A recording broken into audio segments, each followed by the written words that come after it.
আসসালামু আলাইকুম ভিউয়ার্স, রেহেনার রান্নাঘরে আপনাদেরকে স্বাগতম। আশা করি দেশ ও প্রবাসে যাই যেখানে আছেন আল্লাহর রহমতে ভালো আছেন, সুস্থ আছেন।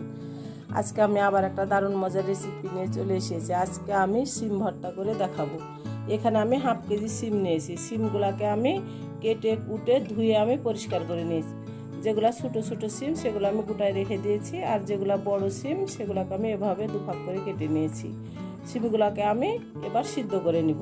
তাহলে চলুন কথা না বাড়িয়ে কিচেনে যাওয়া যাক। চুলায় আমি কড়াই চাপিয়ে দিয়েছি। এবার আমি দিয়ে দেব শিম। আমি এবার দিয়ে দেব 1 কাপ পানি। আমি দিয়ে দেব স্বাদ অনুযায়ী লবণ। আমি এবার ভালো করে নেড়ে চেড়ে দেব। আমি এবার ঢাকনা দিয়ে ঢেকে শিমটাকে আমি সিদ্ধ করে নিয়ে ফিরে আসতেছি। এবার আমি ঢাকনাটা উঠিয়ে নেব। শিমগুলো আমার খুব ভালোভাবে সিদ্ধ হয়ে গেছে। অল্প কিছু পানি আছে, পানিটাকে আমি ঢাকনা ছাড়াই এবার আমি নেড়ে চেড়ে শুকিয়ে নেব। পানিটা শুকিয়ে নিয়ে আমি একেবারে ফিরে আসতেছি। পানিগুলো আমার খুব সুন্দর হয়ে শুকিয়ে গেছে। এখানে আর এক ফোঁটাও পানি নাই। এবার গ্যাসটা আমি অফ করে দিব। এবার শিমগুলোকে আমি এই প্লেটে উঠিয়ে নেব। চুলায় আমি কড়াই চাপিয়ে দিয়েছি, গ্যাসটা আমি অন করে দিয়েছি। এবার আমি দিয়ে দেব তেল। এখানে আমি দিয়ে দেব রেগুলার তেল, সয়াবিন তেল। এখানে আমি প্রায় 2 টেবিল চামচ তেল দিয়ে দিলাম। এখানে আমি 5টা শুকনো মরিচ দিয়ে দিলাম। মরিচগুলোকে আমি লাল লাল করে ভেজে নেব। মরিচগুলো আমার ভাজা হয়ে গেছে। এবার মরিচগুলোকে আমি এক সাইডে উঠিয়ে নেব। মরিচ ভেজে যে তেলটা রয়ে গেছে সেখানে আমি দিয়ে দেব বড় সাইজের 2টা আমি পেঁয়াজ কুচি আমি দিয়ে দিলাম। এখানে আমি বড় সাইজের 4টা রসুনের কোয়া নিয়েছি, আমি দিয়ে দিলাম।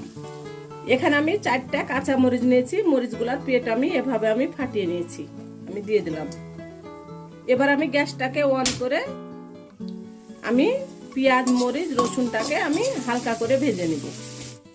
এবার আমি দিয়ে দেব 1 চিমটি কালো জিরা।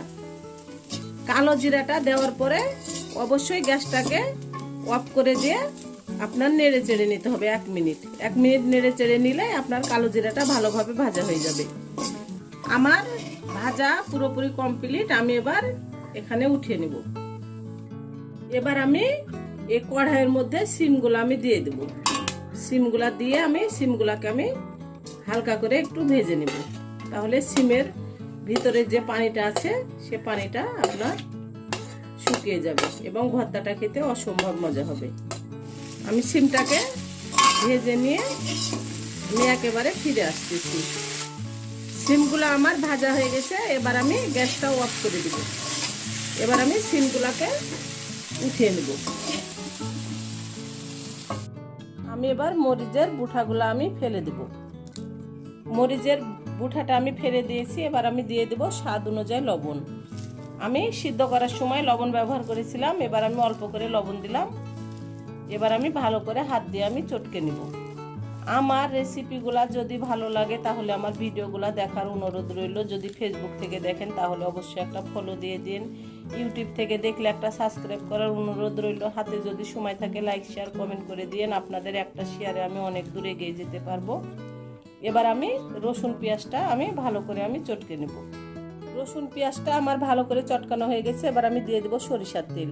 যেহেতু আমরা ভর্তা করছি আমাদেরকে অবশ্যই সরিষার তেলটা ব্যবহার করতে হবে। আমি এখানে 3 টেবিল চামচ সরিষার তেল দিয়ে দিলাম। এবার আমি ভালো করে আমি চটকে নিব।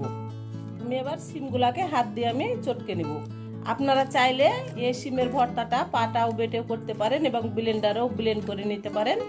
আমি যেহেতু খুব সুন্দর করে সিদ্ধ করে নিয়েছি, আমি হাত দিয়ে ভালো করে আমি চটকে নিব। শিমগুলাকে আমি ভালো করে হাত দিয়ে চটকে নিয়ে একেবারে আমি ফিরে আসতেছি। ভর্তাটা আমি ভালো করে হাত দিয়ে আমি চটকে নিয়েছি।